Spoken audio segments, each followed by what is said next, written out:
민주당을 비롯한 6개 야당이 용산 대통령실 앞에서 해병대 예비역들과 함께 최상병 특검법을 수용하라고 촉구했습니다. 윤석열 대통령이 이르면 사흘 뒤 국무회의에서 제의 요구권, 즉 거부권을 행사할 가능성이 있는데 야권이 결집해서 전방위로 압박에 나선 겁니다. 김태영 기자가 보도합니다. 6개 야당이 용산 대통령실 앞에 모였습니다. 윤석열 대통령에게 최상병 특검법 수용을 압박하기 위해서입니다. 진실은 반드시 밝혀질 것이고 감당해야 할 책임은 오히려 더 커질 것입니다.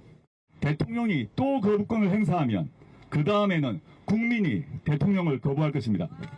개혁신당 이준석 대표도 윤 대통령이 공정과 상식이란 스스로의 가치를 무너뜨리고 있다고 비판했습니다. 대통령이 설명할 수 없는 이유로 이것을 막아세우려 하고 있습니다. 민주당 초선 당선자 60여 명도 어제부터 국회 본청 앞에서 천막 농성에 들어갔습니다. 윤 대통령이 특검법 수용 여부를 결정할 때까지 농성을 이어갈 방침입니다. 오는 13일엔 용산 대통령실 앞에서 특검법 수용을 촉구하는 기자회견도 예고했습니다. 야권은 또 오는 25일 시민사회와 함께 범국민 대규모 집회도 계획하고 있습니다. 국민의힘은 나쁜 정치로 해병대원의 순직을 오염시켜선 안 된다며 반발했습니다. 민주당은 거대 의석의 원내 다수당입니다. 이미 입법 권력을 손에 쥐고 폭주를 일삼고 있는데 이제는 초선 당선인들을 앞세워서 정부와 여당을 겁박하는 행태 당장 멈춰야 합니다. 윤 대통령은 이르면 사흘 뒤 국무회의에서 최상병 특검법에 대해 제2요구권을 의결할 것으로 보입니다. JTBC 김태영입니다.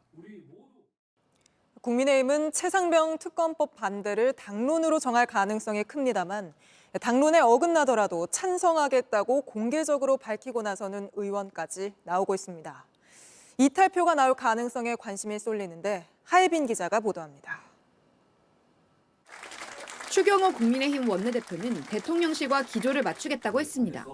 최상병 특검법에 대해서는 개별 의원들의 입장을 존중한다면서도 중요한 사안에 한해선 총의를 모아야 한다고 말했습니다. 당론으로 정할 필요가 있을 때는 사전에 저희들이 충분히 소통하고 얘기를 나누겠습니다. 그리고 입장이 정해지면은 그때는 단일 대우로 좀 움직여 줘야 된다. 사실상 당론으로 최상병 특검법 반대를 시사한 걸로 풀이됩니다. 하지만 전날 윤 대통령이 최상병 특검에 대해 반대 입장을 재확인한 걸 두고 일부 의원들은 공개적으로 비판적인 목소리를 내고 있습니다. 아쉬웠던 점은 몇 가지 있습니다만 첫 번째는 최상병 특검법에 대한 겁니다. 재표결 절차가 있을 건데 그때는 어떻게 하실 겁니까? 무기명 투표예요. 그러니까 정면 돌파하는 것이 저는 맞다고 봅니다. 조금의 불리함이 있다고 하더라도 당당하게 돌파하겠다.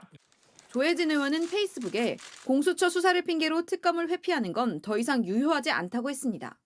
조 의원은 조건부 특검 수용을 주장해왔는데 기자회견을 계기로 특검 찬성 쪽으로 돌아선 게 아니냐는 해석이 나옵니다.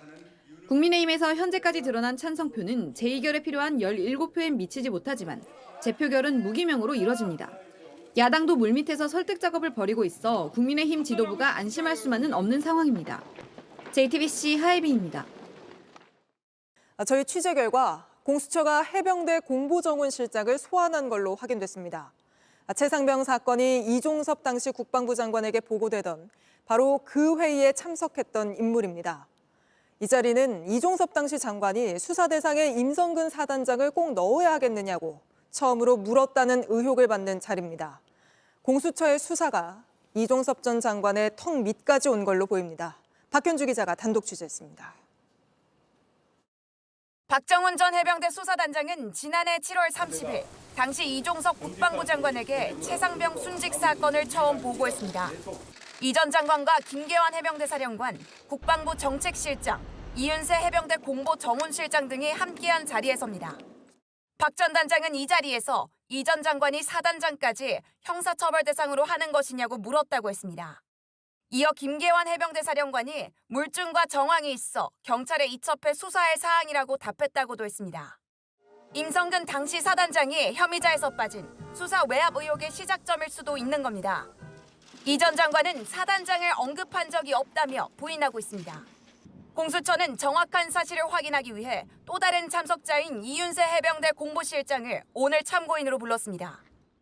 이 실장은 지난해 군검찰 조사에서 국방부 정책실장이 사단장까지 처벌하면 비슷한 다른 사건이 일어날 경우 다른 사단장도 다 처벌해야 하느냐는 발언을 한 걸로 기억한다고 했습니다.